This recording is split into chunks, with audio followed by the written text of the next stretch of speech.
ദില്ലി ദാലിയുടെ മറ്റൊരു ലക്കം പോഡ്കാസ്റ്റിലേക്ക് സ്വാഗതം. ഞാൻ എസ് ഗോപാലകൃഷ്ണൻ.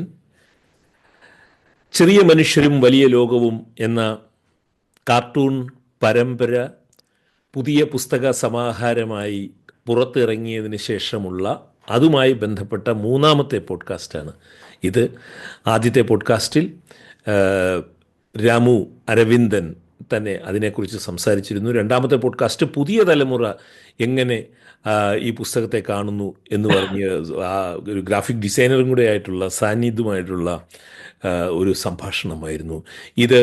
ആ, ചെറിയ മനുഷ്യരും വലിയ ലോകവും എന്ന പുസ്തകത്തിൻ്റെ ഏറ്റവും കൂറുള്ള വായനക്കാരിൽ ഒരാളായി ഞാൻ കരുതുന്ന ആം, ഡി അഷ്ടമൂർത്തി ആണ് ഈ പുസ്തകത്തെക്കുറിച്ച് സംസാരിക്കുവാൻ വന്നിരിക്കുന്നത്. അദ്ദേഹം ദില്ലി ദാലിയുടെ ശ്രോതാക്കൾക്ക് പരിചിതനാണ്. ഇതിനു മുൻപ് അദ്ദേഹം ആ, ഒന്ന് രണ്ട് പ്രാവശ്യം നമ്മുടെ സംഭാഷണങ്ങളിൽ പങ്കെടുത്തിട്ടുണ്ട്. ഏറ്റവും അവസാനമായിട്ട് അദ്ദേഹം വന്നത് ആനന്ദിൻ്റെ മരണ സർട്ടിഫിക്കറ്റിൻ്റെ 50-ാം വാർഷികത്തിന് ആ പുസ്തകത്തിൻ്റെ പ്രാധാന്യത്തെക്കുറിച്ച് നമ്മളോട് ആഴത്തിൽ സംസാരിക്കുവാനാണ് അദ്ദേഹം വന്നത്.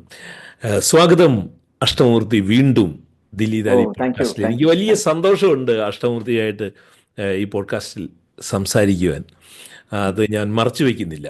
വ്യക്തിപരമായ വലിയ സന്തോഷമുണ്ട് അഷ്ടമൂർത്തിയോട് സംസാരിക്കാൻ. യു എന്നും താങ്ക് യു എന്നും എനിക്കും അതെ ഫോണിൽ എനിക്കും സംസാരിച്ചുകൊണ്ടിരിക്കുന്ന ഒരാളാണ്, പക്ഷേ പോഡ്കാസ്റ്റിൽ സംസാരിക്കുമ്പോൾ അതിന് അതെ കൂടുതൽ വലുപ്പം ഉണ്ട്.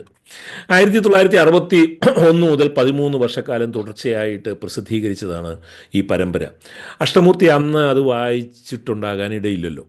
പിന്നീടായിരിക്കും അഷ്ടമൂർത്തി ചെറിയ മനുഷ്യരും വലിയ ലോകവും വായിച്ചിട്ടുള്ളത്. പക്ഷേ എൻ്റെ അറിവിൽ ഈ ചെറിയ മനുഷ്യരും വലിയ ലോകത്തിൻ്റെ എല്ലാ ലക്കങ്ങളും ഏതാണ്ട് കാണാതറിയാവുന്ന ഒരാൾ എന്ന രീതിയിൽ എനിക്ക് വലിയ അത്ഭുതം തോന്നിയിട്ടുണ്ട്. ഇതിലെ ഓരോ കഥാപാത്രങ്ങളെക്കുറിച്ചും ഓരോ കഥാപാത്രങ്ങളുടെ ഗതിവിഗതികളെക്കുറിച്ചും പരിണാമങ്ങളെക്കുറിച്ചും, ചില കഥാപാത്രങ്ങൾ അപ്രത്യക്ഷരാകുന്നതും ചില കഥാപാത്രങ്ങൾ മരിക്കുന്നതും എല്ലാം ഇങ്ങനെ കൃത്യമായി ഫോളോ ചെയ്തുകൊണ്ടിരിക്കുന്ന ഒരാളെന്നുള്ള രീതിയിലാണ്. പക്ഷേ ഇന്നത്തെ ഈ പോഡ്കാസ്റ്റിൻ്റെ ഏറ്റവും വലിയ പ്രത്യേകത എന്ന് പറയുന്നത് ചെറിയ മനുഷ്യരും വലിയ ലോകത്തിലെ ഏറ്റവും പ്രധാനപ്പെട്ട കഥാപാത്രം, അല്ലെങ്കിൽ നായകൻ എന്നൊക്കെ പറയാവുന്ന കഥാപാത്രമായ രാമുവിൻ്റെ പിറന്നാളിൻ്റെ അന്നാണ് നാം ഇത് പോഡ്കാസ്റ്റ് ചെയ്യുന്നതാണ്. പക്ഷേ ഇത് പിറന്നാളാണ് എന്ന് കണ്ടെത്തിയ അഷ്ടമൂർത്തിയുമായിട്ട് സംസാരിക്കുമ്പോഴുള്ള ഒരു സന്തോഷം വേറെയാണ്.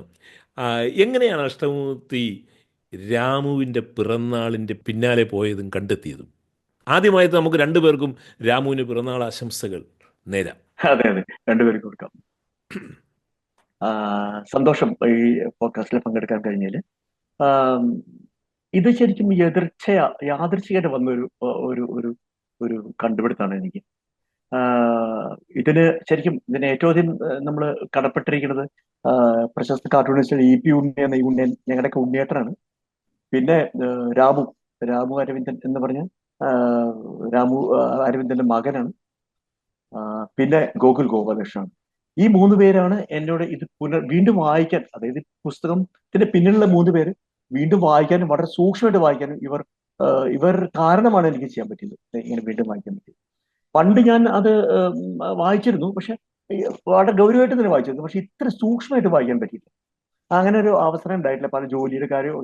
ഇപ്പൊ അതങ്ങനെ വായിച്ചുകൊണ്ടിരിക്കുമ്പോൾ ആണ് പെട്ടെന്ന് നമ്മൾ ഒരു സ്ഥലത്ത് വെച്ചിട്ട് വളരെ വളരെ ആക്സിഡന്റലായിട്ട് ഒരു ന്യൂമറോളജിസ്റ്റ്, മൂർത്തിയുടെ ന്യൂമറോളജിസ്റ്റ് രാമുവിനോട് ചോദിക്കാണ്, ജൂപ്പിറ്റർ എന്നുള്ള നക്ഷത്രത്തിന്റെ കാര്യമൊക്കെ പറഞ്ഞിട്ട് ചോദിക്കും, രാമു നിങ്ങളുടെ നക്ഷത്രം എന്താണ്, അല്ല ഡേറ്റ് ഓഫ് ബർത്ത് എന്താണ്? അപ്പൊ 17/1/1941. ഒരു വേറെ വാക്കുകൂടി പറയുന്നുണ്ട്, എങ്ങനെ മറക്കുമോ, കുറെ വർഷമായിട്ട് നിരന്തരമായി ജോലിക്ക് അപേക്ഷകൾ അയക്കുമല്ലേ, അപ്പൊ അത് മറക്കില്ല എന്ന് പറയും. ഇത് 1967 ഏപ്രിൽ മാസം 30-ാം തീയതിയിലെ ചെറിയ മനുഷ്യരും വലിയൊരുത്തിലാണ്. അതെ അതെ അതെ എക്സാക്ട്ലി, അത് കറക്റ്റ് ആയി. അത് അങ്ങനെ പെട്ടെന്ന് കണ്ടുപെട്ടപ്പോ വെറുതെ ഒരു വെറും ആക്സിഡന്റാ. നോക്കുമ്പോ ഈ വർഷം അദ്ദേഹത്തിന്റെ 2025 അദ്ദേഹത്തിന്റെ ശതാഭിഷേകമാണല്ലോ എന്ന് ഞാൻ മനസ്സിലാക്കി. ഉടനെ ഞാൻ രാമുവിനെ വിളിച്ചു. അപ്പൊ രാമു പറഞ്ഞു അത് മാത്രമല്ല, പൂരം നാളാണ് പുള്ളി. പൂരം നേരത്തെ പറയുന്നുണ്ട് ഒരു ഭാഗത്ത് പൂരം പറന്ന പുരുഷൻ, ഏതൊരു കൊല്ലത്തെ ഒരു കലണ്ടർ വരുമ്പോൾ അച്ഛൻ പറയുന്നുണ്ട് രാമുവിന് നല്ല കാലാണ്, അപ്പൊ പൂരം പറന്ന പുരുഷൻ എന്ന് പറയുന്നു. അപ്പൊ ഞാനിതിന്റെ കറസ്പോണ്ടിങ് 1941 കറസ്പോണ്ടിങ് ആയിട്ടുള്ള മലയാളം ഇറ കലണ്ടർ എടുത്ത് നോക്കി ഗൂഗിളിൽ. അപ്പൊ നമുക്ക് കറക്റ്റ് ആണ്. 1941 ജനുവരി 17, അതായത് 1116 മകരം 4 വെള്ളിയാഴ്ച ജനിച്ചു. അത് പൂരാണ്, പൂര നക്ഷത്രം. അത്രയും ക്രോസ് ചെക്ക് ചെയ്താണ് അരവിന്ദേട്ടൻ ഇത് ചെയ്തത്. അപ്പൊ നമ്മൾ ഇത് കണ്ടെത്തിയത് എനിക്കൊരു വലിയ സന്തോഷമായി തോന്നി. അപ്പൊ ഞാൻ ഉടനെ തന്നെ നമ്മുടെ സുഹൃത്തുക്കളൊക്കെ വിളിച്ചു ചോദിച്ചു, എങ്ങനെ എങ്ങനെ എങ്ങനെ അത് ആഘോഷിക്കണം എന്നൊക്കെ ഒരു ആലോചന ഉണ്ടായി. പിന്നെ വെർച്വലായിട്ട് ആഘോഷിക്കാൻ തീരുമാനിച്ചു. നമ്മുടെ അടുത്ത സുഹൃത്തുക്കളായിട്ടുള്ള ഈ കുറെ രാമു ഫാൻസ് കുറെ പേരുണ്ട്. എഴുത്തുകാരൻ അഷ്ടമൂർത്തി ഉണ്ട്, പിന്നെ കവിയായിട്ടുള്ള ഗോവിന്ദനുണ്ണി ഉണ്ട്, പിന്നെ ഈ പറഞ്ഞ 3 പേരും ഉണ്ട്. ഉണ്ണിയേട്ടൻ, രാമു, ഗോകുൽ, എല്ലാവരും നമ്മളോട് നല്ല ഒരു അത് ചെയ്യാമെന്ന് പറഞ്ഞു. അങ്ങനെയാണ് ഈ ഇങ്ങനെ ഒരു ഐഡിയ അപ്പോൾ തോന്നുന്നത്. അദ്ദേഹത്തിൻ്റെ രാമുവിൻ്റെ ശതാഭിഷിക്തനാകുന്ന വേളയിലാണ് ഈ പോഡ്കാസ്റ്റ്. അതെ അതെ അതെ അതെ അതെ. അത് വല്ലാത്തൊരു കൗതുകം ആയി അഷ്ടമൂർത്തി ഈ പിറന്നാൾ കണ്ടെത്തിയതും ഒക്കെ. ഈ ചെറിയ മനുഷ്യരും വലിയ ലോകത്തിലെ 4-5 കഥാപാത്രങ്ങളുടെ വിശേഷതകളും പരിണാമങ്ങളുമാണ് ഈ പോഡ്കാസ്റ്റിൽ പ്രധാനമായിട്ടും ഉൾപ്പെടുത്താൻ നമ്മൾ ആഗ്രഹിക്കുന്നത്. അതിനു മുമ്പ് എനിക്കൊരു ചോദ്യമുണ്ട്. വളരെയധികം നോവലുകൾ വായിക്കുന്ന ഒരാളാണ് അഷ്ടമൂർത്തി.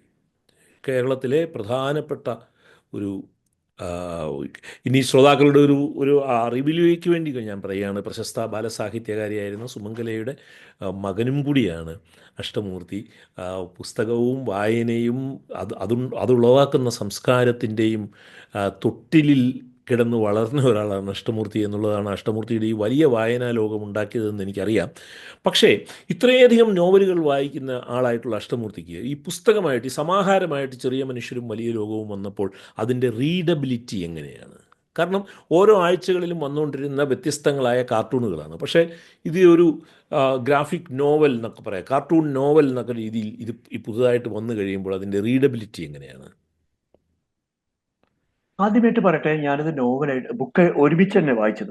കാരണം എനിക്ക് അന്ന് കണ്ടച്ച വരുമ്പോ ഞാൻ വളരെ ചെറിയ കുട്ടിയാണ്. പിന്നെ അത് അതെ. 10-14 വയസ്സാകുമ്പോഴേക്കും നിന്നു. അപ്പൊ അത് വീട്ടിൽ ആ രാമുവിന്റെ ഒരു അന്തരീക്ഷം ഉണ്ടായിരുന്നു. രാമുവിനെ കുറിച്ച് ചർച്ചകൾ നിന്നിരുന്നു. അവിടുത്തെ ഇതിലത്തെ സംഭവങ്ങളെ കുറിച്ചുള്ള ചർച്ചകൾ ഉണ്ടായിരുന്നു. പക്ഷെ അതൊന്നും അങ്ങനെ വായിക്കാൻ തക്കവണ്ണം ഉള്ളൊരിത് ഉണ്ടായിരുന്നില്ല. 1982 ആണ് ബീസ് ബുക്സിന് എനിക്ക് ജോലി കിട്ടിയതിന് ശേഷം ആദ്യമായിട്ട് ഞാൻ ആദ്യം വാങ്ങിയ ബുക്കാണ്. എന്റെ സ്വന്തം ജോലി അതും കൂടി ഉണ്ട്. ബീസ് ബുക്സ് ഇറക്കിയ അതായിരുന്നു. അതാണ് ഞാൻ ആദ്യം വായിച്ചത്. ശരി. അപ്പൊ ഞാൻ ഫുൾ ടെക്സ്റ്റ് ആയിട്ട് മാത്രമേ വായിച്ചുള്ളൂ. അത് അന്ന് വായിച്ച് പിന്നീട് എന്റെ പ്രിയ സുഹൃത്തും എഴുത്തുകാരൻ അഷ്ടമൂർത്തി മാതൃഭൂമി അയച്ചപ്പോൾ ഇത് കീറിയെടുത്ത ആ മുഴുവൻ കംപ്ലീറ്റ് അത് വായിച്ചു. അങ്ങനെയാണ് ഇതിന്റെ ഫുള്ളായിട്ട് വായിച്ചത്. എനിക്ക് തോന്നിയിട്ടുള്ളത് ശരിക്കും ആ ഒരു ഒരു നോവലിന്റെ എല്ലാ ഘടകങ്ങളും, ഒരു വെൽ ഡിഫൈൻഡ് നോവൽ എല്ലാ ഘടകങ്ങളും ഉണ്ട്. ഒരു ഉദാഹരണത്തിന് പറയാൻ വെച്ചാൽ അതിന് ക്രോണോളജി, എല്ലാവരും വളരുന്നു, എല്ലാവർക്കും മറ്റ് കാർട്ടൂണുകളൊക്കെ സ്റ്റാൻഡ് അലോൺ ആണ്. എല്ലാവരും ബാബുർ മോളിയിൽ ശരി, ഡെന്നിസ് മനസ്സിലായാലും ശരി, അവർ അതേപോലെ നിൽക്കണം. ഇതല്ല, എല്ലാവരും ഗ്രോ ചെയ്യണം. രാമുവിന് വളർച്ച വരണു, എല്ലാവരും വളരണം. അത് എന്തൊക്കെ നടക്കണു, ആൾക്കാർ വളരണു, കുട്ടികൾ ഉണ്ടാവുന്നു, പ്രേമിക്കുന്നു, കുട്ടികൾ ഉണ്ടാവുന്നു, പിന്നെ ജോലി കിട്ടുന്നു. ജോലി പല കഥാപാത്രങ്ങളും ജോലി നഷ്ടപ്പെട്ട് തിരിച്ചു വരുന്നു. അങ്ങനെ മരിക്കുന്നു. ഒരു മനുഷ്യന്റെ ജീവിതത്തിൽ ഉണ്ടാവുന്ന എല്ലാ കാര്യങ്ങളും പലർക്കുമായിട്ട് സംഭവിക്കുന്നുണ്ട് അതേ ക്രോണോളജിയിൽ. അതായത് ഒരു ഒരു നല്ല നോവലിന് വേണ്ട കുറെ, നല്ല നോവൽ ഞാൻ പറയുന്നത് എനിക്കറിയില്ല, ഒരു വളരെ സ്റ്റാറ്റിസ്റ്റിക്കലി സ്പീക്കിംഗ് ഒരു വെൽ ഡിഫൈൻഡ് നോവലിന് വേണ്ട എല്ലാ കാര്യങ്ങളും ഇതിലുണ്ട്. കൺസിസ്റ്റൻസി, ഈ കഥാപാത്രങ്ങളുടെ കൺസിസ്റ്റൻസി, എല്ലാവരും കൺസിസ്റ്റന്റ് ആയിട്ട് പോകും. അവരുടെ വളർച്ചയും എല്ലാം കൺസിസ്റ്റന്റ്, അവരുടെ സ്വഭാവങ്ങൾ അങ്ങനെ പതുക്കെ പതുക്കെ പതുക്കെ ഇവോൾവ് ചെയ്ത് വരികയാണ്. അത് അങ്ങനെയാണ്. അപ്പൊ അത് പിന്നെ അത് ശരിക്കും എല്ലാ കഥാപാത്രങ്ങളെയും, എല്ലാ നല്ല നോവലുകളിലുള്ള പോലെ തന്നെ എല്ലാ കഥാപാത്രങ്ങളെയും ഓരോ സ്ഥലത്ത് കൊണ്ട് ഫിക്സ് ചെയ്യും. അങ്ങനെയാണ് ഒരു നോവലിന്റെ മോഡൽ വേണ്ടത്. എല്ലാവരെയും അവസാനം റാപ്പപ്പ് ചെയ്യുന്നതിന് മുമ്പ് എല്ലാ കഥാപാത്രങ്ങളും ഒരു സ്ഥലത്ത് കൊണ്ട് ഫിക്സ് ചെയ്യണം. ഫിക്സ് ചെയ്തിട്ടാണ് ക്ലൈമാക്സിൽ വരിക. ഇത് കറക്റ്റ് ആണ്. എല്ലാ എല്ലാ ക്യാരക്ടേഴ്സിനും ഒരു സ്ഥലത്ത് കൊണ്ട് പ്ലേസ് ചെയ്തു. ഗൗരിജി, രാമു, എല്ലാവരും പ്ലേസ് ചെയ്തു. പക്ഷെ നിർഭാഗ്യവശാൽ നമുക്ക് ക്ലൈമാക്സ് വായിക്കാൻ പറ്റിയില്ല. അതാണ് എന്തായിരുന്നിരിക്കാൻ ക്ലൈമാക്സ് എന്ന് നമ്മളെപ്പോഴും ആലോചിക്കണം. അപ്പൊ അത് അത്രയും എത്തിയിട്ട് ഒരു അവസാനത്തെ എന്ന് ഞാൻ വിചാരിക്കണം. രാമു അതല്ല എന്ന് പറയുന്നുണ്ട്. പക്ഷെ എനിക്ക് ഇഷ്ടം അത് അവസാനത്തെ എപ്പിസോഡായിരുന്നു എന്ന് പറയും. എന്ന് വിചാരിച്ചു. അവസാനം അങ്ങനെ തന്നെ എന്തായിരിക്കും എന്ന് ഒരു ഒരു സംശയമായിട്ട് എനിക്ക് ഭയങ്കര സങ്കടമുണ്ടായി. കാരണം ഇങ്ങനെ ഇത്രയും പണിയെടുത്തിട്ട് എല്ലാ കഥാപാത്രങ്ങളെയും ഫിക്സ് ചെയ്തിട്ട് പിന്നെയും അത് ഇങ്ങനെ നിൽക്കേണ്ടി വന്നത് വലിയ കഷ്ടമാണ്. അതാണ്. അപ്പൊ ഞാൻ ഡൽഹിയിലെ പറഞ്ഞത് ഡൽഹിയിലെ കഴിഞ്ഞ വെൽ ഒരാഴ്ചയായിട്ട് ഡിഫൈൻഡ് നോവൽ. ഭയങ്കര തണുപ്പാണ്. അപ്പോൾ അതിൻ്റെ ഭാഗമായിട്ടുള്ള ആ ആ ആ ചുമയാണ്. അതെ അതെ. സാരമില്ല, നമുക്ക് മുമ്പോട്ട് പോകാം. ഈ ആ, ഇന്ന് പിറന്നാൾ ആഘോഷിക്കുന്ന രാമുവിലേക്ക് ഞാൻ ആദ്യം പോകുകയാണ്. രാമു എപ്പോഴെങ്കിലും ആത്മഹത്യ ചെയ്തേക്കാമെന്നൊരു തോന്നൽ എനിക്ക് പലപ്പോഴും തോന്നിയിട്ടുണ്ടായിരുന്നു. എന്തായിരുന്നു അദ്ദേഹത്തിനെ കൊണ്ട് അത് ചെയ്യിക്കാതിരുന്നത് എന്നുള്ളത് ഒരുപക്ഷെ ആ, അരവിന്ദൻ്റെ ജീവിത ദർശനത്തിൻ്റെ ഭാഗം കൂടിയായിരിക്കാം. നിലയ്ക്കാത്ത കുറ്റബോധവും ആത്മവിശ്വാസക്കുറവും നിത്യമായ സന്ദേഹങ്ങളും. ഇപ്പോൾ 1968 ക്രിസ്മസിന് തൊട്ട് മുന്നുള്ള ചെറിയ മനുഷ്യരും വലിയ ലോകത്തിൽ രാമു സ്വയം ജൂദാസ് ആണെന്ന് അവരെ പറയുന്നുണ്ട്. എന്റെ അപ്പോൾ ചിത്രം, കുട്ടിക്കാലത്ത് എന്റെ ചിത്രം വരച്ച ഡാവിഞ്ചി എവിടെ? അതെ, ഇതാരു യൂദാസ്. കുട്ടിക്കാലത്ത് എൻ്റെ ചിത്രം വരച്ച ഡാവിഞ്ചി എവിടെ എന്ന് ചോദിക്കും. ഈ ആ, രാമുവിനെ എങ്ങനെയാണ് കാണുന്നത്? രാമു ശരിക്ക് എന്റെ ഒരു കണക്കൂട്ടല്, രാമു ഒരു അരക്ഷിതനാണ്. രാമു ഒറ്റയ്ക്ക്, നമ്മൾ ശ്രദ്ധിച്ചറിയാം, ഒരു 11 സ്ഥലത്ത്, ഒരു 11 12 സ്ഥലങ്ങളിലെ രാമുവിനെ ഒറ്റയ്ക്ക് നമ്മൾ കാണുന്നു. രാമു എപ്പോഴും ഒരു ഗ്രൂപ്പിന്റെ കൂടെയാണ്. എപ്പോഴും രാമു ഒരു അരക്ഷിതനാണ്. ആ ഒരു പേടിയാണ് രാമുവിന്റെ മുഖത്ത് അവസാനം ഒരു ഒരു സ്റ്റേജ് എത്തുന്നവരെ. അത് രാമു വളരെ ഇൻസെക്യൂർ ആയിട്ടുള്ള ഒരു പേഴ്സണാണ്. പിന്നെ ഈ പറഞ്ഞ മാതിരി ഒരു ഒരു കാൽപ്പനികനാണ്. പെട്ടെന്ന് പെട്ടെന്ന് വിക്ഷോഭനവും കോപം അങ്ങനെ വരില്ല. പക്ഷെ എപ്പോഴും വളരെ സോംബർ, വളരെ ഒരു ഒരു ദുഃഖിതനാണ്. ഇപ്പൊ രാമു കോൺസ്റ്റന്റ് ആയിട്ട് അങ്ങനെ തന്നെയാണ്. എവിടെയും അയാൾക്ക് മാറ്റം വരുന്നില്ല. അയാളുടെ സ്വഭാവം മാറി, അയാളുടെ കണക്ഷൻസ് മാറി, എന്നാലും അയാളൊരു അരക്ഷിതത്വം മനസ്സിൽ കീപ്പ് ചെയ്യുന്നുണ്ട്. നോക്കിയറിയാം ആ കുറ്റബോധം. ഗോപാലകൃഷ്ണൻ പറഞ്ഞു വരുന്നത് കുറ്റബോധം ഭയങ്കരമാണ്. ഈ റസ്കൽനിക്കോവിന്റെ കഥ പറയും, ഈ ജൂദാസിന്റെ കഥ പറയും. പിന്നെ മാത്രമല്ല, വേറെ സ്ഥലത്തുണ്ട്, ഞാൻ നിസ്സംഗനായത് പോരല്ലോ, ഞാൻ പോരാ, ഇനി നിസ്സംഗനാവണം എന്ന് പറയും. അതെ, ആ ഭാഗം പറയും. പിന്നെ പല സ്ഥലത്തും ഗുരുജിയും ഞാനും കൂടി ഒത്തിരി തവണ നടന്നുപോയ വഴികളാണ് എന്നൊക്കെ അവിടെ സങ്കടപ്പെടുന്ന ഭാഗങ്ങളുണ്ട്. പക്ഷെ സങ്കടപ്പെടുന്നു. അയാൾക്ക് എന്താ രക്ഷപ്പെടാൻ പറ്റില്ല. രാമു ഈ അതായത് രാമു വളരെ സസെപ്റ്റിബിൾ, ഈ വളരെ ഒരു പച്ചവെള്ളം പോലെ എന്ത് കളർ അടിച്ചാലും ഒഴിച്ചാലും ഒരു അങ്ങനെയുള്ള ഒരു അവിടെ ആളായതുകൊണ്ട്. ആ ഭാഗത്താണ് ഈ എന്താണ് ഈ നീ പതിവിൻപടി അപ്പോളജറ്റിക് ആകുന്നു എന്ന് ഗുരുജി അതെ അതെ. ഇനി ഒരു ഒരു ഒരു കുറച്ച് വഴക്ക് ഒരു പറയുന്ന സ്വഭാവത്തിൽ. 2 രൂപ സ്റ്റേക്ക്, വെറും 2 പൈസ സ്റ്റേക്കിനാണ് ഇരിക്കുന്നത്. റമ്മി കളി കഴിഞ്ഞിട്ട് വരികയാണ്. അത് തന്നെ അപ്പൊ കളി കഴിഞ്ഞ് വരുമ്പോൾ. എനിക്ക് വിരോധമില്ല, നീ ഇതിനെ അപ്പോളജിക്കുന്നത് ഗുരു ചോദിക്കും. അങ്ങനെയാണ് അയാളുടെ കഥാപാത്രം. അപ്പൊ അയാള് എങ്ങനെ ഏത് ഏത് ഒരു അപ്പൊ അവിടെ ഗുരുജി കോട്ട് ചെയ്യുന്ന ഒരു കാര്യം ഞാനിപ്പോ ഒന്ന് വായിക്കുകയാണ്. ഈ ട്രൂമാൻ കപ്പോട്ടിയുടെ ഒരു വരി കോട്ട് ചെയ്യുന്നത്, ഇങ്ങനെ നീ പതിവിൻപടി അപ്പോളജറ്റിക് ആകുന്നു എന്ന് ഗുരുജി രാമുവിനോട് പറഞ്ഞിട്ട്, ഒരു നിമിഷം പോലും അടർത്തി മാറ്റുന്നതിനോ മറക്കുവാനോ ആവാത്ത വൃത്തമാണ് അനുഭവം. ഭയങ്കര സംഭവം. അനുഭവം, അത് ട്രൂമൻ എക്സ്പീരിയൻസിനെ കപ്പോട്ടി കുറിച്ചുള്ള. ശരിക്കും അത് ഭയങ്കര. ട്രൂമൻ കപ്പോട്ടിയുടെ 3-4 നോവൽ വായിച്ചിട്ടുണ്ടായിരുന്നു. ഏത് നോവലെന്ന് എനിക്കറിയില്ല. പക്ഷെ അത് ആ കണ്ടെത്തി അത് കൊണ്ടുവന്ന വലിയ കാര്യം. അതായത് ട്രൂമാൻ കപ്പോട്ടിയുടെ നോവലൊക്കെ വരുന്നത് 1960s ആദ്യമൊക്കെയാണ്. അപ്പോൾ അതെ അതെ അതെ അതെ ആ സമയത്ത് തന്നെയാണ് അദ്ദേഹം അതെ കോട്ട് അതെ. ചെയ്യുന്നത്. പിന്നെ അപ്പൊ ഈ ഈ എല്ലാ ഏത് ഗ്രൂപ്പിന്റെ കൂടെ വെച്ചാൽ അതുപോലെയോ. രാമന് സ്വന്തമായിട്ടുള്ള അഭിപ്രായം ഇല്ല, നോക്കിയോ. ആ രാമു എവിടെയും സ്വന്തം അഭിപ്രായങ്ങൾ പറയില്ല. ഗുരുജി പറയുന്നത് കേൾക്കും, ഗോപി പറയുന്നത് കേൾക്കും. പിന്നീട് എന്താ പറയാ, എല്ലാവരും ഒരു ഒരു കേൾവിക്കാരൻ മാത്രം. പിന്നീട് ജോർജ് ആ വലിയ വലിയ കോൺട്രാക്ടർമാരുടെ കൂടെയും ആ വലിയ ക്ലബിലും അവർ പറയുന്ന പോലെ കേൾക്കും. മനസ്സിനകത്തുണ്ട് അതൊരു കുറ്റബോധമുണ്ട്, അങ്ങനെ ചെയ്യാൻ പാടില്ല. പക്ഷെ എന്നാലും ഹി കനോട്ട് ഹെൽപ്പ്. അയാളൊരു ഒരു നിസ്സഹായനും ഒരു ഒരു എന്താ പറയാ ഒരു അരക്ഷിതനുമാണ് ത്രൂ ഔട്ട്. അതെ. ഇടയ്ക്ക് വെച്ച് അയാൾ കോൺഫിഡൻസ് നേടുന്നുണ്ട്. പക്ഷെ എന്നാലും ഇടയ്ക്ക് വെച്ച് അയാൾ കോൺഫിഡൻസ്, ഒരു ആത്മവിശ്വാസം വരുന്നുണ്ട്. പക്ഷെ എന്നാലും അതൊന്നും തിരിച്ച് ഉള്ളിലുള്ള ആ ഒരു അരക്ഷിതത്വത്തിന് ഒട്ടും മാറ്റമില്ല. അതാണ് എനിക്ക് തോന്നുന്നത്. മൊത്തം ഒരു ഇൻസെക്യൂർ ആയിട്ടുള്ള ഒരാളാണ് രാമു. രാമുവിന് ഒരിക്കലും ഒരിക്കലും ഈ നേരത്തെ പറഞ്ഞ പോലെ രാമു ഒരിക്കലും ആത്മഹത്യ ചെയ്യില്ല. കാരണം രാമുവിന് എപ്പോഴും ഒരു കമ്പനി ഉണ്ട്, ഒരു ഗ്രൂപ്പ് ഉണ്ട്. രാമു ഒറ്റയ്ക്ക് ഇരിക്കുമ്പോൾ രാമു വളരെ ദുഃഖിതനായിരിക്കുമെങ്കിലും രാമു പിന്നീട് കാണുന്ന ഗുരുജിയോ അല്ലെങ്കിൽ ഗോപിയോ, പിന്നീട് അവസാനം എത്തുമ്പോൾ ജോർജോ അല്ലെങ്കിൽ ഡോക്ടർ ജിമ്മി, എല്ലാവരും ഇയാൾക്ക് ഒരു ഗ്രൂപ്പാണ്, ഇയാൾക്ക് ഫ്രണ്ട്സാണ്, സൗഹൃദങ്ങളാണ്. ഈ സൗഹൃദങ്ങളുടെ ഗുണവും ദോഷവും എന്നല്ല പറഞ്ഞത്. അവിടെ ഈ നമ്മുടെ ബീഡിപ്പുരപ്പുറത്ത് എന്നുള്ള കഥാകാരൻ, എല്ലാവരും ഇയാൾക്കൊരു ഗ്രൂപ്പിന്റെ കൂടെയാണ് അയാൾ എപ്പോഴും മൂവ് ചെയ്യണത്. വളരെ അപ്പൊ അയാൾ പ്രധാനപ്പെട്ട ഒറ്റയ്ക്ക് വളരെ വളരെ പ്രധാനപ്പെട്ട ഒരു പോയിന്റ് അഷ്ടമൂർത്തി പറഞ്ഞത്. ഈ ഞാൻ കണ്ടത്. അരക്ഷിതാവസ്ഥയിൽ ആ, ഈ സൗഹൃദ ഒരുപക്ഷെ വീടിനേക്കാൾ കൂടുതൽ സൗഹൃദങ്ങൾ അതെ അതെ അതെ അതെ അതെ അതെ അത് നിലനിർത്തിയ ഒരു ശരിക്കും ഞാൻ എണ്ണി നോക്കി. ഒരു 12 തവണ 13 തവണ മാത്രമേ രാമു ഒറ്റയ്ക്ക് നമ്മൾ കാണുന്നു. ഉം. വെറും ഈ 663 13 എപ്പിസോഡ്സിൽ മാത്രമേ നമ്മൾ രാമു ഒറ്റയ്ക്കായിട്ട് രാമു എലോൺ ആയിട്ട് കണ്ടു. എപ്പോഴും രാമുവിന്റെ കൂടെ ആരെങ്കിലും ഉണ്ടാവും. അപ്പൊ അത് അങ്ങനെ ഒരു രാമു. പിന്നെ രാമുവിന്റെ ആദ്യകാലത്ത് ആദ്യം തന്നെ രാമു അങ്ങനെ തന്നെയാണ്. രാമു ആദ്യത്തെ ലക്കങ്ങളിൽ തന്നെ രാമു കടയിൽ നിന്ന് സഞ്ചി തൂക്കി ഓണത്തിന് കിറ്റൊക്കെ മേടിച്ചു കൊണ്ടുപോകണം. ആ സമയത്ത് ഒരു കൂലിക്കാരനെ അന്വേഷിച്ചു പോകണം. അപ്പൊ ഒരു അധ്യാപകൻ പറയും, നിങ്ങൾ ഈശ്വരേന്ദ്ര വിദ്യാസാഗറിന്റെ നാട്ടിലെ ആൾക്കാരല്ലേ, നമ്മൾ സ്വയം കൊണ്ടുപോകണം തോന്നും. അപ്പൊ അതിനിടയ്ക്ക് ലീല ഇതിരുന്ന് വരുന്നുണ്ട്. അപ്പൊ ഞാൻ അവിടെ ഒളിപ്പിച്ചു വെച്ചിട്ട് അത് അതെ കൊണ്ടുപോകാൻ മടിയാണ്. അതെ അതെ കൊണ്ടുപോകാൻ മടിയാണ്. എസ്കേപ്പിസ്റ്റ് ആണ് രാമു. പക്ഷെ രാമു വളരെ ഹെൽപ്ലെസ് ആണ്. രാമുവിന് നമുക്കൊക്കെ ഒരു വാത്സല്യം തോന്നും. രാമു വാത്സല്യം എന്തൊക്കെ തോന്നും. വലിയ സ്നേഹം തോന്നുന്നു. എത്ര എത്ര എത്ര മോശമായാലും നമുക്കൊരു ഭയങ്കര വാത്സല്യം. അതെ. രാമു ഇനി അവസാനം ഇനി വളരെ ഒരു പറയൂ കംപ്ലീറ്റ്ലി. അല്ല, അപ്പൊ രാമുവിന് അവസാനം എല്ലാവർക്കും രാമുവിന്റെ വാത്സല്യം, എല്ലാവർക്കും. അവസാനം ഒരു ഗുരുജി ആയാലും ശരി, ഗോപിയായാലും ശരി, ഈവൻ അവർക്ക് എല്ലാവർക്കും രാമുവിനോട് ഒരു വാത്സല്യം. അപ്പൊ നമുക്കും അതേപോലെ എനിക്കൊരു ഭയങ്കര വാത്സല്യം തോന്നുന്നു. ഇനി നമുക്ക് അതാണ് രാമുവിന്റെ. ഗുരുജിയിലേക്ക് പോയി കഴിഞ്ഞാൽ ഇപ്പോൾ അഷ്ടമൂർത്തി രാമുവിൻ്റെ ആത്മാവ് കണ്ടറിഞ്ഞ ഒരാളായിട്ട് എനിക്ക് തോന്നിയിട്ടുണ്ട്. പ്രത്യേകിച്ച് ഇന്നത്തെ സംഭാഷണത്തിനോടുകൂടി ഞാനത് ഉറച്ചു വിശ്വസിക്കുന്നു. ഈ ഗുരുജിക്ക് രാമുവിനെ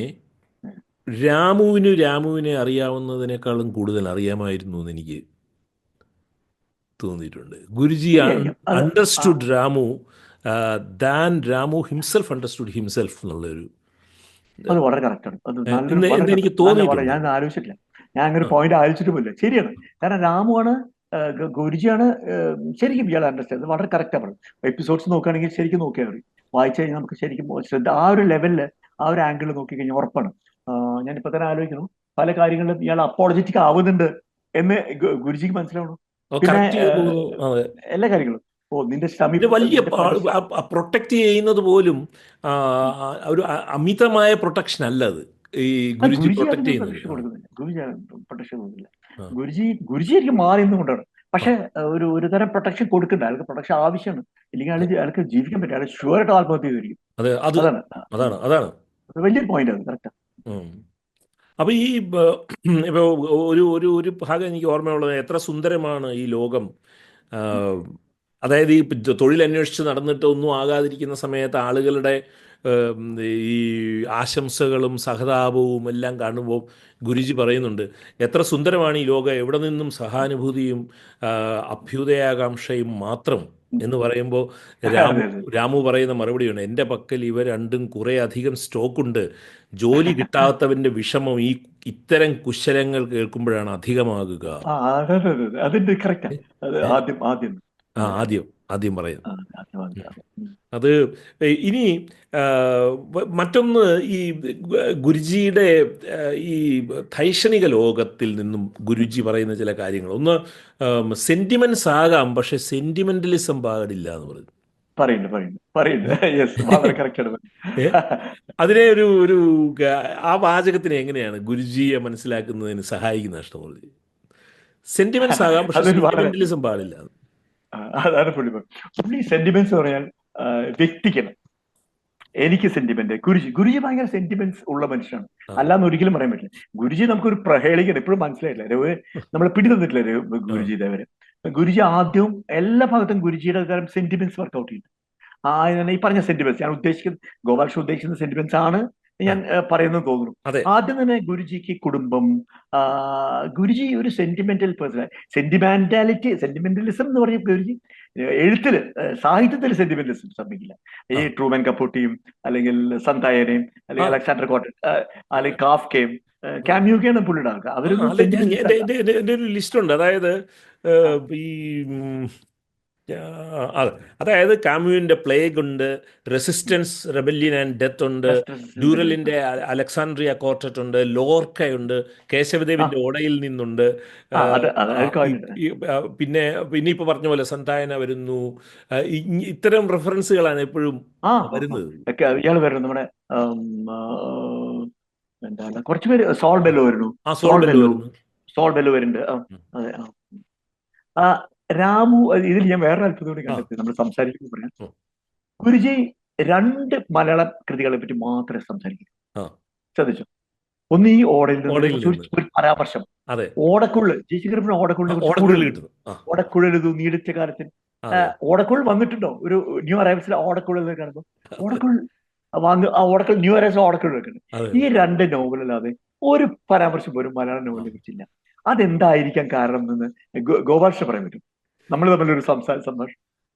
എനിക്ക് രണ്ട് തോന്നുന്നത് എനിക്ക് തോന്നുന്നു ഓടയിൽ നിന്ന് വരുന്നതിന് ആ, അത് അത് ആ നോവലും അദ്ദേഹം ആ കേശവദേവും പ്രതിനിധാനം ചെയ്യുന്ന ആ, ഒരു ഒരു ഒരു ഒരു ആശയലോകത്തിൻ്റെ ഇത് കാണും. ഓടക്കുഴലിൻ്റെത് രണ്ട് കാര്യങ്ങളാണ്. ഒന്ന്, ഓടക്കുഴലിൽ ഈ ടാഗോറിൻ്റെ സ്വാധീനം അരവിന്ദനിൽ വളരെ വളരെ ഉണ്ട് ഉണ്ട് വലുതാണ്. ഉണ്ട് ഉണ്ട്. ആ, അപ്പോൾ രവീന്ദ്ര ടാഗോറിൻ്റെ സംഗീതം എല്ലാം ഒരു ഉണ്ട്. തരം ടാഗോറിൻ്റെ പ്രപഞ്ച വിശ്വദർശനത്തിൻ്റെ ഒരു ധ്വനി ലോകമാണ് ഈ ശങ്കരക്കുറുപ്പിൽ വളരെ സജീവമായിട്ട് ആ, നിന്നിരുന്നത്. അതെ അതെ. ഒരുപക്ഷെ ശങ്കരക്കുറുപ്പിനെ ഇഷ്ടപ്പെട്ടിരുന്നിരിക്കണം. രണ്ട്, ഓടക്കുഴലിൽ വന്നു എന്നുള്ള അതൊരു വാർത്തയായിരുന്നിരിക്കണം ആ കാലത്ത്. ശങ്കരക്കുറുപ്പ് ആയിരിക്കാം ആയിരിക്കാം. ശങ്കരക്കുറുപ്പ് വാസ് എ വെരി പക്ഷെ എന്നാലും പ്രോമിനൻറ്റ് പോയറ്റ് ദാറ്റ് ടൈം. അതെ, പക്ഷെ എന്നാലും നമ്മൾ അന്ന് എഴുതിക്കൊണ്ടിരിക്കുന്ന അന്ന് വളർന്നുകൊണ്ടിരിക്കുന്ന മലയാള സാഹിത്യകാരന്മാർ എന്തുകൊണ്ട് മിസ് ചെയ്തു? അതായത് അതാണ്. ബഷീർ, ബഷീർ, ഉറൂബ്, ഉറൂബ്. ബഷീർ, ഉം. ഉറൂബ് നോക്കി. S K Pottekkatt. S K പൊറ്റക്കാടൊക്കെ എന്തായാലും അദ്ദേഹം പറഞ്ഞു. കാരണം ഇനി നാടിന്റെ കളിയാണ്. അരവിന്ദൻ വരുന്ന സ്ഥലങ്ങളിൽ നിന്ന് തന്നെ ഇപ്പൊ കാരൂര്. കാരൂർ, ആ ആ, കാരൂരിനൊക്കെ ആ, ക- എന്തുകൊണ്ട് അങ്ങനെ ക- സംഭവിച്ചു എന്ന് ക- ഞാൻ ക- ക- എനിക്കിപ്പോഴും അത് ഒരു എന്താണെന്നറിയില്ല. മേ ബി ഒരു കാരണം ഞാൻ കണ്ടെത്തുന്നത് വെച്ചാൽ ആ, ഗുരുജി നമ്മൾ വിചാരിച്ച പോലെ ഒരു ഒരു ആളല്ല. ആ, ഗുരുജി നമ്മൾ ഇപ്പോഴും ഗുരുജിയെ നമുക്ക് മനസ്സിലാക്കാൻ കഴിഞ്ഞിട്ടില്ല. ഗുരുജി പലപ്പോഴും എനിക്ക് തോന്നുന്നത് ഗുരുജി ഒരു ഉം, പറയണതും പ്രവർത്തിക്കുന്നതും യാതൊരു ബന്ധമില്ലാത്തതാണ് എന്റെ മനസ്സിലാക്കൽ കേട്ടോ. ആ. നമ്മൾ ഗുരുജിയെ ഐഡലൈസ് ചെയ്ത് കൊണ്ടുപോകുമ്പോൾ എനിക്ക് തോന്നുന്നു അരവിന്ദേട്ടൻ വിചാരിച്ചത് അല്ലല്ല, അങ്ങനത്തെ ഗുരുജിയുടെ ശ്രദ്ധ പറയുന്നുണ്ടല്ലോ. എന്താണ് സത്യമാണ് സൗന്ദര്യം എന്ന് പറയുമ്പോൾ സൗന്ദര്യമാണ് സത്യം എന്ന്. ഈ ഇന്ന് സ്ത്രീകൾ, തിരിഞ്ഞു നോക്കില്ലേ, പെൺകുട്ടികൾ നടന്നു പോകുമ്പോൾ ഗുരുജിയുടെ കണ്ണ് തിരിഞ്ഞു നോക്കണു, തിരിഞ്ഞു തിരിഞ്ഞു നോക്കും. നോക്കാണ്. ആ, സുന്ദരികൾ അത് പോയാൽ അത് അപ്പൊ ഗുരുജി ഭയങ്കര നോക്കിയിരിക്കുന്നുള്ളതാണ്. ചെറിയ സ്പോട്ടാണ്, ചെറിയ സ്പോട്ടാണ്. അത് ഗോകുൽ ഞാനായിട്ട് സംസാരിച്ചു. ഗോകുലും രാമോ രണ്ടുപേരും സംസാരിച്ചതിനെ കുറിച്ച്, ഈ ഒരു പ്രത്യേക എപ്പിസോഡിനെ കുറിച്ച്. അവരാണ് എനിക്ക് ഓർമ്മിച്ചൊന്നും കൂടി. അത് പിന്നെ ആദ്യം തന്നെ ഉണ്ട് അയാള് അതിനിടയ്ക്ക് വേറൊരു ഭാഗത്ത് നിങ്ങൾ ഓർക്കുന്നറിയില്ല. ഈ ഒരു സാഹിത്യകാരൻ വരുന്നുണ്ട് ആദ്യം കുറച്ച് കാലം അപ്രത്യക്ഷമാണ്. ആ, ആദ്യം ഒരു 67 വരെയൊക്കെ ആ, വരുന്നുണ്ട്. പിന്നെ അയാളെ കാണാതെ ട്രാൻസ്ഫർ പോയി നമുക്ക് വിചാരിക്കാം. ആ, അയാള് അവർ രണ്ടുപേരും ഗുരുജി ആശുപത്രി വീട്ടില് വയ്യാതെ കിടക്കുമ്പോൾ ഇവർ രണ്ടുപേരും നടന്നു പോകുമ്പോൾ ആരെങ്കിലും ഒരാളെ തർക്കിച്ച് ജയിക്കാതെ എങ്ങനെ കഴിയുന്നു എന്ന് ചോദിക്കുന്നത്. ആ. വീട്ടിൽ കിടക്കണം. അപ്പോ ഒരു തർക്കം, ഒരു ഇത്രയും എനിക്ക് വേറെ ഒരു സംശയമുണ്ട്. ഇത്രയൊക്കെ വായിച്ചിരുന്നു അങ്ങേര്? ഉം. അത് വെറും ഒരു എങ്ങനെ ഒരാളെ കൊണ്ടുവന്നാണോ? ഗുരുജി അല്ലേ? എനിക്ക് ഞാൻ ആ, പലപ്പോഴും ആദ്യമൊക്കെ ഞാൻ ഗുരുജിയെ ഭയങ്കരമായിട്ട് ഗുരുജിയെ ഫോളോ ചെയ്തിരുന്നു. ഗുരുജി ആയിരുന്നു എന്റെ ഐഡിയൽ. പക്ഷെ വായിച്ചു വരുമ്പോ ഈ ഗുരുജി അദ്ദേഹം ബ്രേക്ക് ചെയ്യണം. ഗുരുജി എന്നുള്ള കഥാപാത്രത്തില് ഈ റോബർട്ടോ ബൊലാനോന്റെ ഒരു എക്സ്പെർട്ട് പരിപാടിയാണ്. ഒരാളെ ഇങ്ങനെ പൊക്കി പൊക്കി പൊക്കി കൊണ്ടുവന്നിട്ട് പെട്ടെന്ന് അയാളെ ഡ്രോപ്പ് ചെയ്യും. അങ്ങനെ ചെയ്യാൻ ശ്രമിച്ചിട്ടുണ്ട്. പക്ഷെ എനിക്ക് തോന്നുന്നത് ഗുരുജി നമ്മൾ അയാളെ ഏറ്റെടുത്തു. അതെ. രാമുവിനെ അരവിന്ദേട്ടൻ ഇങ്ങനെ അല്ല, സോറി, ഗുരുജിയെ അരവിന്ദേട്ടൻ ഇങ്ങനെ അല്ല ഉദ്ദേശിച്ചിരുന്നത്. ആ. ഗുരുജി എനിക്ക് ഓക്കെ, തോന്നുന്നു നമ്മൾ അനുവാചകർ ഏറ്റെടുത്തതുപോലെ അല്ലായിരിക്കണം അരവിന്ദൻ അല്ല, ഒരിക്കലും അല്ല. കാരണം രൂപപ്പെടുത്തിയിരിക്കുന്നത്. ഈ അന്നത്തെ ഒരു ബുദ്ധിജീവി, ആ കാലത്തെ ഒരു ബുദ്ധിജീവി ജാടകളില്ലേ, ആ, അത് തന്നെ ആയിരിക്കണം. പക്ഷെ നമുക്ക് പെട്ടെന്ന് വി ആർ ക്യാരിഡ് അവേ. അതെ ഗുരുജി വലിയ വലിയ പ്രഭാഷണങ്ങൾ, വലിയ വലിയ പുസ്തകങ്ങൾ. ശരിക്കും നമ്മൾ അങ്ങനെയല്ല എടുക്കേണ്ടിരുന്നത്. ഗുരുജി വെറും വെറും വാചകടിക്കാരനാണെന്ന് നമ്മൾ അങ്ങനെ മനസ്സിലാക്കേണ്ടിരുന്നു. അതെ പക്ഷേ അതെ. ഗുരുജി നമ്മൾ ഏറ്റെടുത്തു അത് പറ്റിയത്. ഗുരുജി പക്ഷെ അങ്ങനെ മറ്റൊരു പ്രധാനപ്പെട്ട ഒരു പോയിന്റ് ആയിട്ട് എനിക്ക് ഗുരുജിയിൽ തോന്നി എന്താണെന്ന് വെച്ച് കഴിഞ്ഞാൽ 1963 റിപ്പബ്ലിക് ഡേക്ക് തൊട്ട് മുമ്പ് വന്ന, അല്ല, റിപ്പബ്ലിക് ഡേക്ക് പിറ്റേന്ന് ഇറങ്ങിയ ആഴ്ചപ്പതിപ്പിൽ ഈ ലൈബ്രറിയിൽ വെച്ചിട്ട് ആളുകൾ സ്വാതന്ത്ര്യത്തിനെ കുറിച്ചൊക്കെ സംസാരിക്കുന്ന ഉവ്വ് ഉവ്വ് സമയത്ത് ഉവ്വ് ഉവ്വ്. ചുവരിൽ നെഹ്റു ഇരിക്കുമ്പോൾ ഉം, ഗുരുജി പറയുന്നൊരു വാചകമുണ്ട്. ഉം. ഏം, ഇന്ത്യയുടെ ആത്മാവ് ഇവിടെയുണ്ട്, ഒരു മിനിറ്റ് ഇവിടെ മൗനമായി നിന്നോളൂ എന്ന് പറയും. അത് അതൊരു ഭയങ്കരമാണ്.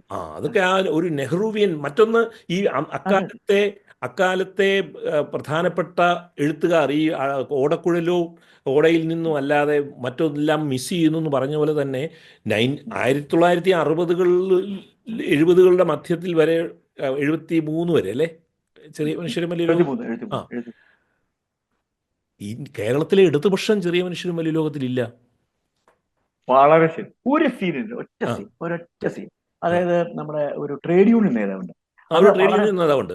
മൂന്ന് പ്രസംഗിക്കുകയൊക്കെ മൂന്ന് ചെയ്തു, പേരെ മീശയുള്ള.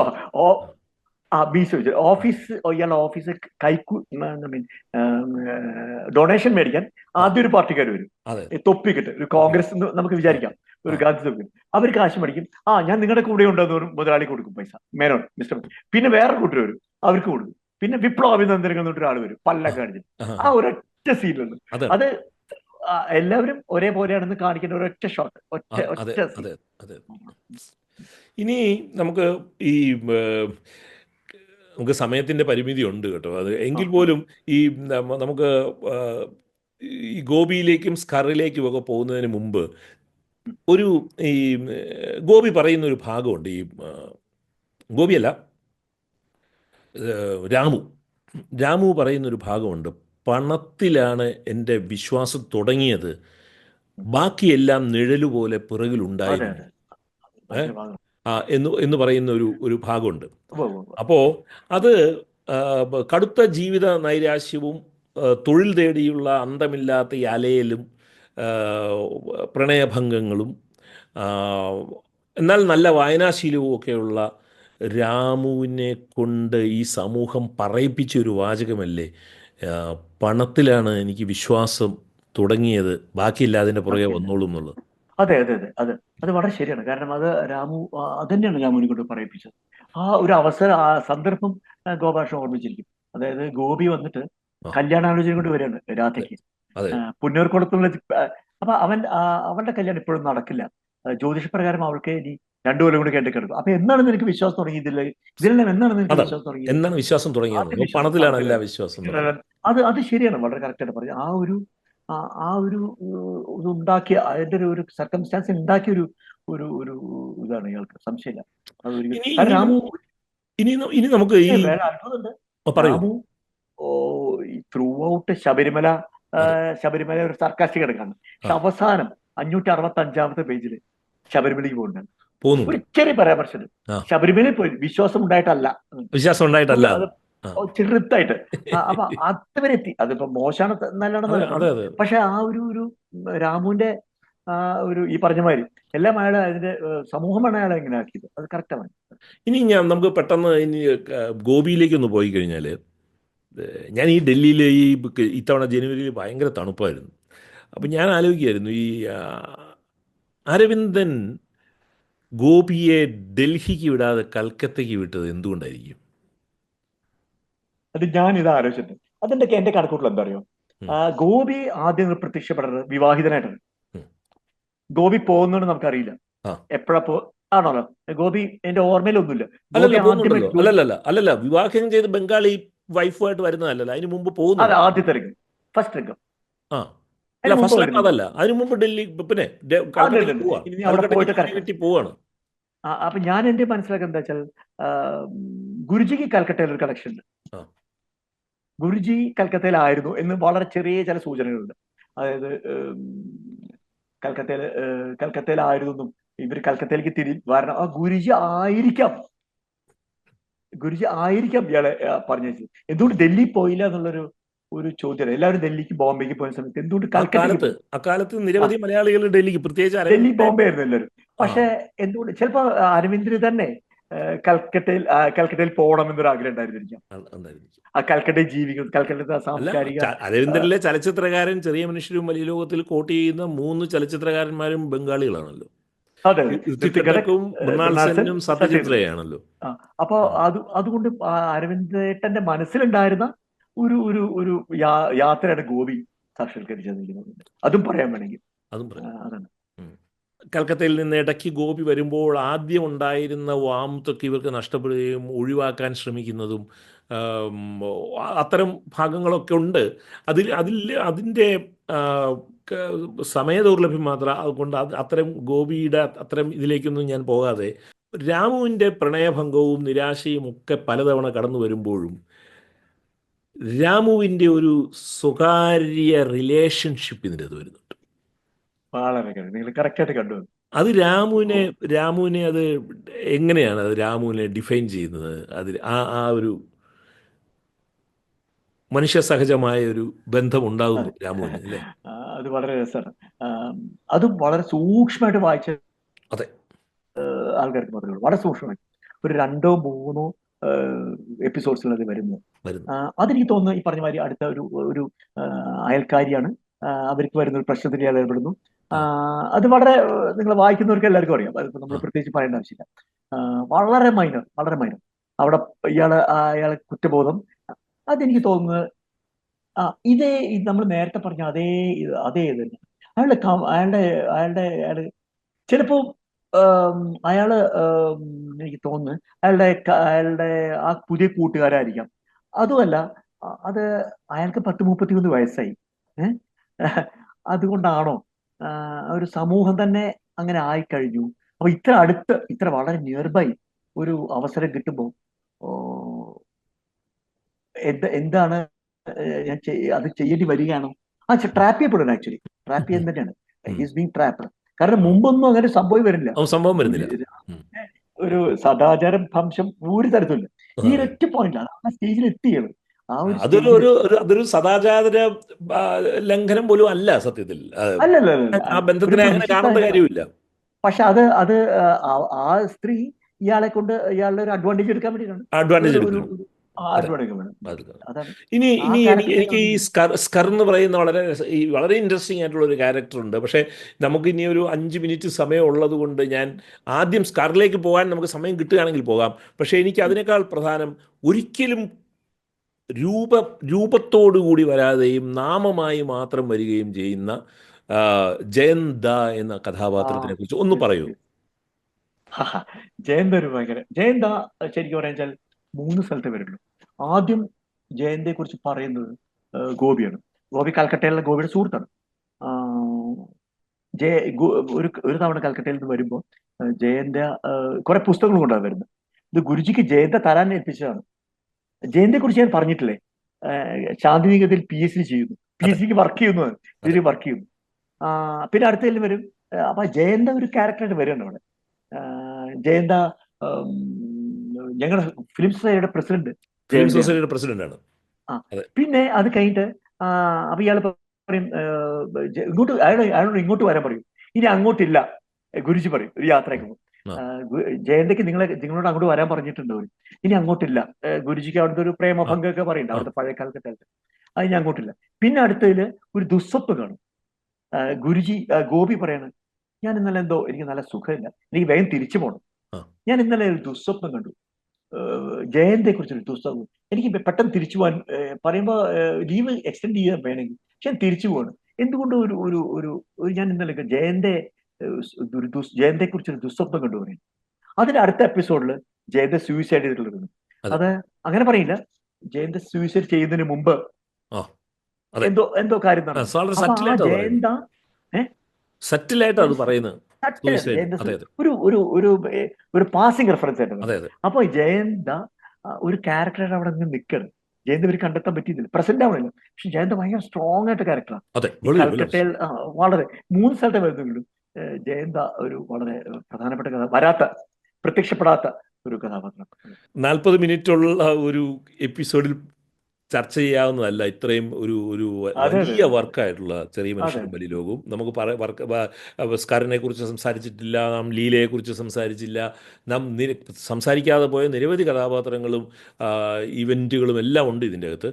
പക്ഷേ ഇത്രയും സമയം ദിലീപ് അലി പോഡ്കാസ്റ്റിന് വേണ്ടി നൽകിയ, ഈ പുസ്തകത്തിനെ ഇത്രയും ആഴത്തിൽ മനസ്സിലാക്കിയ അഷ്ടമൂർത്തി ക്കുള്ള നന്ദി ഞാൻ അല്ല രേഖപ്പെടുത്തുകയാണ്. അത് എന്റെയാണ്, ഞാനാണ് നന്ദി പറയേണ്ടത്. കാരണം 3 തവണ, മൂന്നാമത്തെ തവണയാണ് ഒരു എപ്പിസോഡ്, ഒരു പുസ്തകത്തിന്റെ പോഡ്കാസ്റ്റ് ചെയ്യുന്നത്. അത് ആ പുസ്തകത്തിന്റെ പ്രാധാന്യം തീർച്ചയായിട്ടും, നമുക്ക് മനസ്സിലാക്കാം. തീർച്ചയായിട്ടും, ശരിക്കും അതിൽ തീർച്ചയായിട്ടും. അത് മാത്രമല്ല, എനിക്ക് അത് മലയാളത്തിലെ പ്രധാനപ്പെട്ട പല പല പ്രസിദ്ധീകരണങ്ങളും ഈ വലിയ സംഭവത്തിനെ ആം, വേണ്ട രീതിയിൽ കണ്ടില്ല എന്നുള്ള ഒരു പരിഭവം കൂടെ ശരിക്കും എനിക്കുണ്ട്. ശരിക്കും ശരിക്കും എനിക്ക് EP ഉണ്ണിയേട്ടൻ എന്നൊരു പറയായിരുന്നു അത്. ആ ഞങ്ങൾ സംസാരിക്കായിരുന്നു അതിനെക്കുറിച്ച്. ആ അത് വളരെ കഷ്ടമാണ്. ആ ഒരു തമസ്കരിച്ച പോലെയാണ് ഇത് കാണുന്നത്. വെരി സാഡ്, വെരി ശരി. സാഡ്. താങ്ക് കഴിഞ്ഞ യു, കൊല്ലം ഇറങ്ങിയ ഏറ്റവും നല്ല പുസ്തകങ്ങൾ ഒന്നാണ് ശരിക്കും. Thank you Ashtamoorthy. Okay, thank you. Thanks.